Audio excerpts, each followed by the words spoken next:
Shalom saudara yang dikasihi oleh Tuhan. Renungan kita hari ini berjudul ngomel atau ngedumel. Apakah saudara pernah mengomel atau diomeli?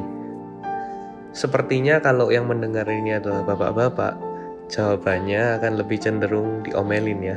Mengomel adalah sesuatu ungkapan perasaan pada seseorang dengan cara berbicara tanpa henti biasanya, dan lebih sering dilakukan dengan nada yang tinggi atau marah-marah. Dan biasanya ketika seseorang diomeli, akan ada perasaan tidak terima karena yang diomeli merasa disalahkan. Sehingga muncul pola pikir atau sudut pandang bahwa mengomel atau ngedumel adalah sesuatu yang buruk. Bisa menyakiti orang lain karena sehingga hal tersebut, yaitu mengomel, jangan sampai kita lakukan ketika kita berdoa. Jangan sampai kita ngomel di hadapan Tuhan atau ngedumel di hadapan Tuhan. Bisa-bisa kita dimarahi oleh Tuhan. Bisa-bisa Tuhan tidak terima, lalu kita dimurkai. Tapi tahukah kita bahwa ngomel di hadapan Tuhan itu adalah salah satu cara agar kita bisa kenal Tuhan dan mengalami Tuhan di hidup kita. Jadi saudara, jangan takut untuk mengomel saat berbincang dengan Tuhan. Karena mengomel pada Tuhan itu bisa menjadi sesuatu yang baik saat kita melakukannya dengan benar, mengomel dengan benar. Mari kita baca kisah seseorang yang mengomel kepada Tuhan. Karena kenapa dia dilahirkan? Yaitu tokoh yang bernama Ayub. Kita baca di Ayub pasal 3 ayatnya yang ketiga dan ke-8. Biarlah hilang lenyap hari kelahiranku dan malam yang mengatakan seorang anak laki-laki telah ada dalam kandungan. Biarlah hari itu menjadi kegelapan. Janganlah kiranya Allah yang di atas menghiraukannya, dan janganlah cahaya terang menyinarinya. Biarlah kegelapan dan kekelaman menuntut hari itu. Awan gemawan menundunginya, dan gerhana matahari mengejutkannya.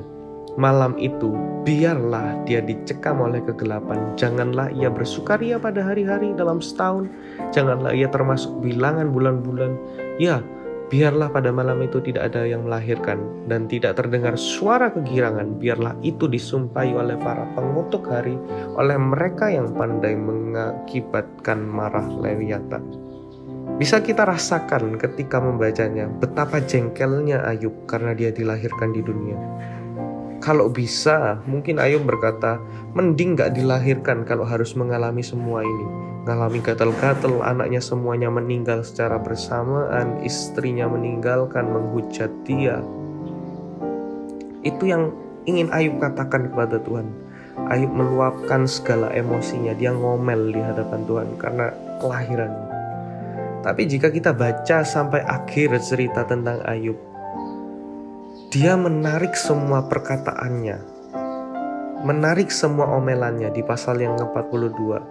Judul perikopnya pun di pasal 42 mengatakan bahwa Ayub mencabut perkataannya dan menyesalkan diri. Bahkan di ayat yang kelima di pasal 42 menyatakan bahwa Ayub sekarang memandang Tuhan dengan matanya sendiri, atau kata lainnya mengenal Tuhan sendiri, bukan dari kata orang lain lagi. Begini bunyi ayatnya, hanya dari kata orang saja aku mendengar tentang engkau, tetapi sekarang mataku sendiri memandang engkau. Oleh sebab itu aku mencabut perkataanku dan dengan menyesal aku duduk dalam debu dan abu. Dari sini kita bisa belajar saudara, sesungguhnya mengomel pada Tuhan itu bisa membuat kita mengenal Tuhan. Tapi ada syaratnya saat mengomel. Syaratnya apa? Ketika mengomel atau menyampaikan keluh kesah kita, jangan sampai kita berhenti di situ. Melainkan berikan waktu untuk Tuhan berbicara kepada kita. Apa yang menjadi maksudnya? Mengapa Ia mengizinkan kita mengalami masalah itu di hidup kita? Masalah yang diberikan kepada kita bisa membuat kita semakin mengenal Tuhan dan mengalami Tuhan. Ketika kita mau mengomel pada Tuhan dan memberikan telinga, memberikan waktu untuk mendengar suaranya, mendengar rancangannya atas hidup kita. Berbeda ketika seseorang yang datang berdoa hanya untuk mengomel, marah dan meluapkan rasa kecewa pada Tuhan lalu selesai, keluar dari ruangan doa. Jika itu yang kita lakukan, maka kita tidak bisa mengenal Tuhan ketika mengomel. Justru malah lewat omelan kita kepada Tuhan, itu membuka sedikit celah untuk si jahat menyerang dan menjatuhkan kita.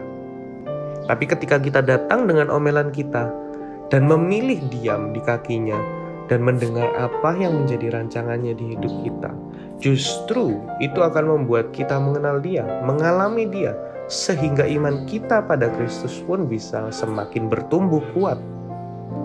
Jadi jangan takut jika merasa Tuhan gak adil atau merasa Tuhan jahat. Kalau kita sedang merasakan itu, sedang di posisi itu, merasa Tuhan itu jahat di hidup kita, kita kecewa pada Tuhan, datanglah pada Tuhan, omel ke Tuhan, berikan keluh kesah kita kepada Dia, ngomel ke Tuhan. It's okay ngomel ke Tuhan, asal kita tidak hanya datang dengan omelan kepada Tuhan, melainkan kita juga datang dengan untuk memberikan waktu kita untuk mendengar suaranya. Luangkan waktu kita untuk Dia. Luangkan waktu yang kita punya sedikit saja, sebanyak-banyaknya, kalau bisa lebih banyak, waktu kita untuk mendengarkan daripada mengomel. Luangkan waktu itu untuk Tuhan, menjelaskan apa yang menjadi maksud dan rancangannya di hidup kita. Maka niscaya kita akan mengenal Dia lebih dalam lagi dan semakin mengasihi Dia, dan hidup kita bisa semakin disempurnakan lewat masalah dan lewat omelan yang kita berikan kepada Tuhan saat kita mau mendengarkan juga apa yang menjadi rancangannya di hidup kita. Tuhan Yesus memberkati.